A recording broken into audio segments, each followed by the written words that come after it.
Salut les gars, comme vous pouvez voir, l'image parle de même. Me revoilà, mais c'est pas pour tout de suite. C'est juste que là, comme c'est là, il y a eu des changements. Comme il faut le savoir, que j'ai parlé dans mes vidéos précédentes, les derniers, je parlais que j'étais pour déménager. Donc je vais déménager d'ici, la maison où je suis. Fait que ça sera plus dehors mes prochains projets. Mes prochains projets, ça va se passer à l'intérieur. Avec une grosse maquette que je viens de faire dans une pièce exprès. Puis c'est ça, il va y avoir des gros changements. Mais je reviens en force même. J'ai un nouveau modèle que je vais présenter là, que j'ai créé. Je ne l'ai pas montré en vidéo, la raison de pourquoi, tant qu'on en a parlé, on va montrer. Je ne l'ai pas montré comment je le buildais. Parce que j'ai fait un bulldozer, puis la vidéo, je devrais dire, les vidéos n'ont pas plus pogné que ça, donc je ne vais pas donner la peine de le monter en vidéo, mais je vais le présenter. Comme ça, ça fait revenir ma chaîne, montrer que je déménage, le pactage se fait. Et j'ai une nouvelle surprise aussi qui va s'en venir après ce skid steer-là. Disons que je ne vais pas en parler tout de suite, mais il s'en vient. Puis la seule chose que je peux donner comme indice, c'est une pelle, une excavatrice, excavator. Puis c'est ça. C'est un modèle qui j'ai pas vu de vidéo, j'ai pas vu d'unboxing, j'ai pas vu rien dessus, à part la compagnie qui est présente, que je vais garder secrète pour l'instant. Je vais en parler dans mes prochaines vidéos, ça en fait partie de la surprise justement. Puis c'est ça. Là, que je vais faire, je vais présenter le skid steer, comment je l'ai monté un peu, c'est quoi j'ai fait, les changements dessus, tout kit, avec 100 pieds de mes mythes. Puis c'est ça, comme vous pouvez voir, le package est tout fait, ma grosse Leobird, puis tout le restant tout en tour, un peu tous les partout. Puis tout le restant de mes tours, mes affaires pour les affaires d'Orsi, ça descend jusqu'à terre. Les prochaines boîtes, c'est sûr qu'il va aller dedans, et ainsi de suite. Donc ouais, puis en plus de ça, j'ai acheté ce ticket-là pour mes sceneries. J'ai deux autres figurines qui s'en viennent. C'est pas celui qui va aller là-dedans, c'est un autre. Mais je l'ai juste mis de même pour présentoir. Puis c'est ça. Donc je vais présenter ce skid steer-là. Puis c'est ça. Ça va être ça la vidéo aujourd'hui. On va se revoir dans les prochaines semaines. Et c'est ça. On va avoir du gros changement. Ça va être une grosse table à builder pour ma maquette. À l'endroit où je m'en vais. Puis c'est ça. Je suis très content. Les choses reviennent. J'ai des gros changements dans ma vie, comme que pour ceux qui ont suivi dans les anciennes vidéos, les derniers. Ma mère est décédée, il y a eu changement avec mon ex, comme il n'y a plus rien, que ceux qu'on n'est pas ensemble. Donc c'est comme des affaires personnelles, c'est privé, mais je fais juste laisser un mot de même que c'est ça. Il y a eu des changements, j'avais plus le goût vraiment de travailler sur mes RC. Là, ça revient tranquillement, j'ai repris le goût, j'ai buildé ça en temps de 2-3 jours. Là, je viens de recevoir le centre kit aujourd'hui, je l'attendais, je vais mettre ça. Puis peut-être plus tard, je vais peut-être mettre une lumière dessus, un beacon qui flash, that's it. Puis c'est ça. Donc, je vais aller le présenter, je perds pas de temps. Je pense qu'on a assez parlé, on a fait le tour de ce qui est le déménagement. Mes prochains projets, les petites surprises, mes mythes. Fait que, on va là-dessus. Donc, pour commencer, j'ai été pour ce genre de batterie-là. Quand je suis allé chez Great Hobbies Ottawa, au magasin, j'ai amené le skid steer pour justement fitter la plus grosse batterie que je pouvais. C'est juste une 300, oui je le sais. J'en ai deux. Ça c'est la deuxième. L'autre est dedans, je vais le montrer, c'est comment est-ce qu'on la fit dedans. C'est tout fit perfect, tu sais. C'est le plus gros que je peux aller en fait grosseur pour qu'elle fit justement en dessous du siège. Et c'est ça. Fait que c'est du 2S, c'est du 300. 450 est un petit peu plus longue. Elle fitait tight, mais trop tight. Parce que je savais que moi j'avais un sound kit qui s'en venait. Puis tout le restant des fils dedans. Donc j'ai fait non, je vais rester avec la 300. Ça va être parfait. On parle ici que c'est. Là on va aller pour le skid steer. C'est la batterie. J'ai fait faire les sprockets en 3D print. Ok, fait que les deux sont faits. Là on ne verra pas dedans, mais qu'est-ce qui tient le servos? Moi j'ai regardé une vidéo sur YouTube. C'est pour ça aussi que j'ai pas fait une vidéo pour montrer comment le builder parce que mon bulldozer, ça n'a pas plus pogné que ça, le fait de builder.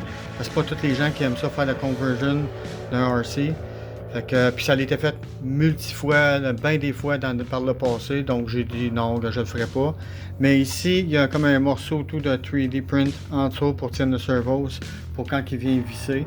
Ici, la raison pourquoi j'ai une craque, mais l'autre côté, il n'y en a pas, c'est justement à cause du servos. Il prend beaucoup d'espace, donc c'est mieux que je pouvais faire. Mais c'est pas ça qui dérange, il est vraiment comme tight pareil, là. C'est pas si pire que ça quand tu le regardes, là. C'est pas ça qui dérange. Le top, c'est ce que ça a de l'air en prenant du servos. Je l'ai fait fitter pour justement quand on va passer le fil. On peut pas vraiment voir là, avec la clarté, je suis désolé. Si je la compte comme ça qu'on peut voir le fil. On voit le mécanisme. Ma barre n'est pas droite, mais ça c'est pas l'important, c'est ici. Là, pour la tige. La rod a fallu que je la coupe parce qu'elle était trop longue pour la celle que moi j'avais. Donc je l'ai fait fitter. Ça c'est la rod justement qui était pour la barre qui était ici, qui passait de bord en bord. On la récupère, on la coupe. C'est pour ça que vous voyez du noir ici. C'est ça. J'ai même pas eu besoin de coller rien. Ça c'est ma switch on-off pour l'allumer. OK.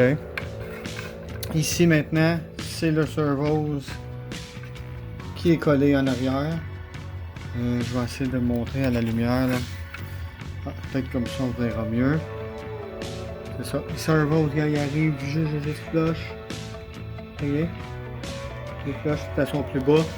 Là, c'est comme quand la pelle est baissée.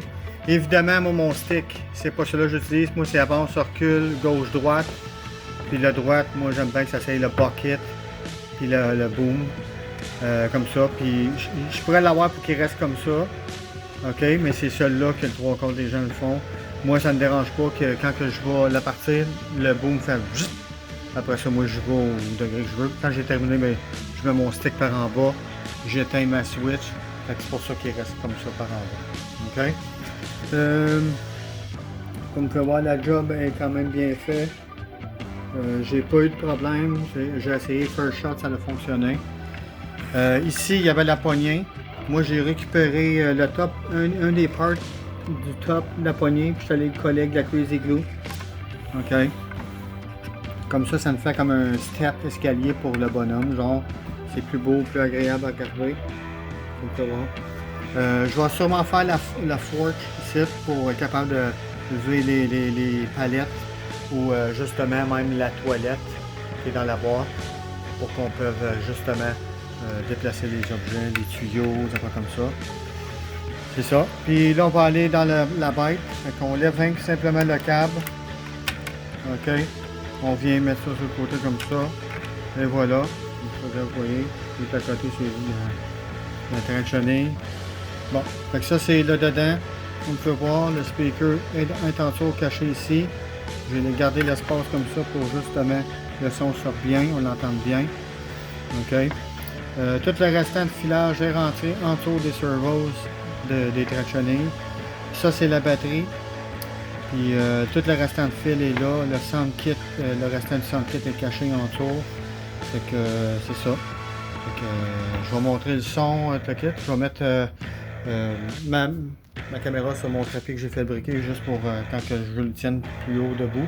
Sinon j'ai celui-là ici là, pour quand que je vais travailler sur ma maquette. C'est parfait comme trépied. Fait que c'est ça. C'est le même que la batterie a fit parfait dedans. Je ne peux pas faire mieux. Tout est compact là-dedans. Là. Comme vous pouvez voir, là, j'ai pas grand jus pour tout mettre le restant. Quand on assis ça ici, quand vous voyez, ça en vient se mettre, puis placer, belter comme il faut, puis et voilà.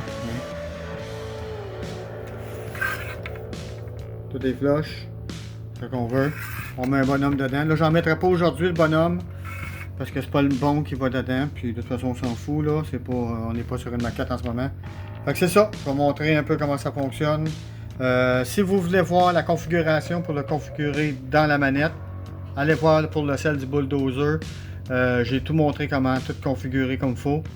sur le receiver à là, puis le kit pour que vous pouvez avoir le sound kit aussi. Tout est programmable pour comme ici c'est gauche, droite pour tourner avec la machine. Avance, recule. Ici c'est le bucket, le boom. Puis le bulldozer, ben c'est juste monte descend parce que j'ai pas fait tilter la blade là. Bon. Fait que c'est ça, je vais aller montrer le sound kit quand on avance, recule, le kit sur les fonctionnels.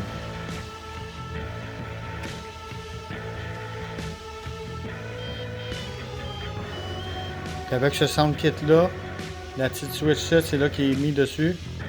On le met en plein milieu, parce que si on le fait pas, il est en traction trop vite. Comme il va trop hop. C'est pas ça qu'on veut. Je peux donner l'exemple. Mettons je fais ça, je le mets, il est fermé. OK. Je le pars ici. Tu vois? Là on vient le stabiliser. Tu vois? Là si je me mets à avancer. Vous voyez? Recule. Là si je tourne. OK? Fait que c'est ça. Là, ici, tilté. Pour le bucket. On peut aller vite aussi si on veut. Donc on peut aller super smooth. On baisse. Ouais. Le plus haut c'est là. Hein? Parfait de même. Ici, très important de l'avoir vissé avec la braquette en arrière, parce que si on ne fait pas ça, quand je vais avoir un load, il va être porté à faire ça par en avant, puis c'est ce qu'on veut pas. OK? Fait que c'est pour ça que quand il est à son plus haut, on vient tilter les deux vis chaque côté ici, pour justement que ça ne va pas par en avant, pour pas qu'il fasse ça, avec un load justement. OK? Mettons que j'ai un load, OK? C'est son maximum, la vitesse. Reculer aussi.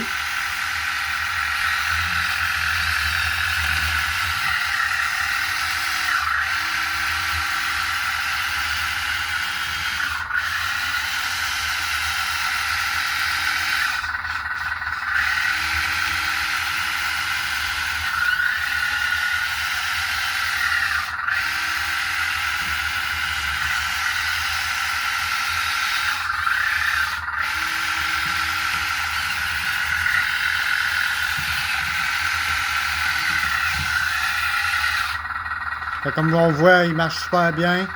Monter, descendre, je peux aller smooth. C'est une question d'habitude, hein? Chaque machine a ses caractéristiques. Son mode d'emploi, comment elle a fonctionné. Une excavatrice, on s'entend que c'est pas un loader. Un loader, c'est pas un tractionné comme ça. Bulldozer non plus, trotte non plus. Fait que c'est ça. Là, maintenant, gage est terminé. J'éteins la switch. Je lance mon stick. That's it. C'était mon skid steer. Je suis satisfait. Il n'y a pas de problème à date. Je ne l'ai pas testé avec de la terre, mais les servos, je sais qu'ils sont forts. On parle du 20 kg, 20 kg, 20 kg. J'aurais pu mettre 25, mais c'est ce que j'avais. Fait que c'est tout 20 kg pour tout. Ça va, tant qu'à moi, bien aller. Puis ça va être dans une maquette de toute façon, ça sera pas drôle. La terre va être quand même molle et compactée un peu à certains endroits, mais c'est ça. Fait que j'ai des beaux projets qui s'en viennent.